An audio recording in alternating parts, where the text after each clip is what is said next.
Miracle sous la résistance hollandaise. Peter van Verden.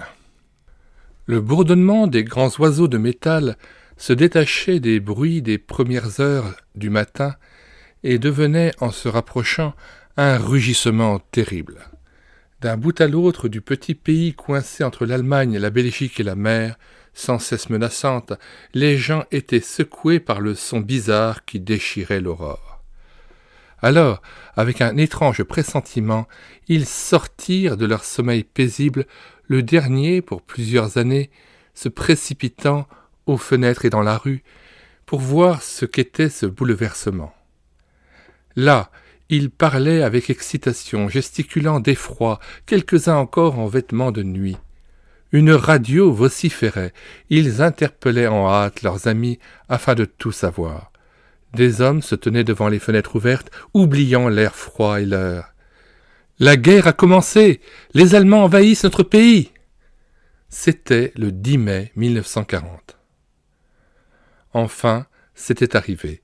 Toutes les menaces d'Hitler allaient se réaliser.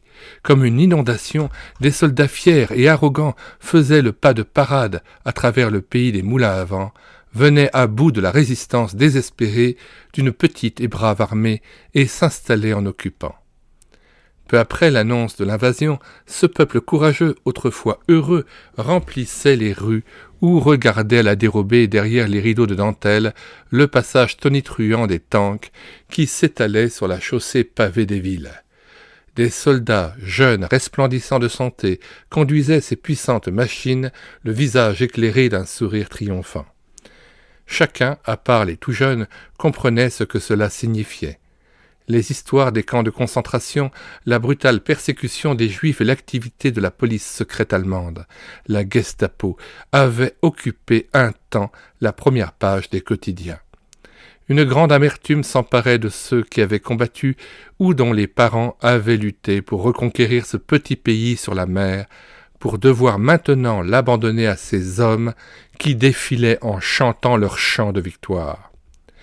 C'était le début de 5 années d'occupation. Années au cours desquelles on allait imposer une idéologie athée, années qui allaient pourchasser la liberté de penser et d'agir, années qui devaient voir ce peuple solide réduire en esclavage par la tyrannie allemande. La ville paisible de Haarlem est située à quelques kilomètres d'Amsterdam. C'est une localité typiquement hollandaise, avec des moulins à vent, des canaux et des maisons aux gracieux pignons entourées de jardins de fleurs et de légumes. Au centre se trouve le Grote Markt, place du Grand Marché, avec sa halle aux viandes du XVIIe siècle, consacrée actuellement aux archives nationales, l'église Saint-Bavon et l'hôtel de ville. L'église du XVe siècle possède un orgue célèbre donné par Guillaume Ier. C'est l'un des plus beaux et des plus grands. La ville vit naître Lorenz Koster, qui passe pour être l'inventeur des types d'imprimerie mobile. On voit sa statue dans le square et l'on vante ses mérites aux visiteurs. Près de la place, vous voyez une petite maison de briques à pignons, pareille à ses voisines. Un maître d'école y réside. Meneer van Verden avec ses enfants. Fred, âgé de 21 ans, Bob, qui a 20 ans, Hattie, 18 ans, Coquille, 14 ans, Elske, 9 ans, et Peter, 16 ans.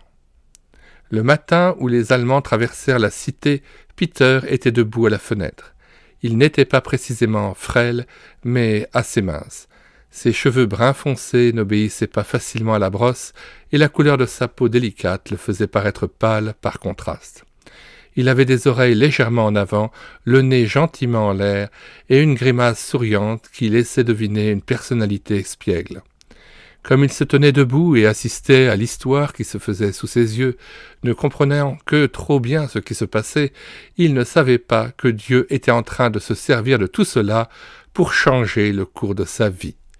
Je suis ce Peter, et voici mon histoire. Fin du chapitre 1er de cet ouvrage, Miracle sous la résistance hollandaise de Peter van Verden, ouvrage dont nous mettons le lien de téléchargement dans les commentaires de cette vidéo. Le téléchargement se fera à partir de du site internet médiathèquechrétienne.fr. Nous vous disons au revoir et à bientôt.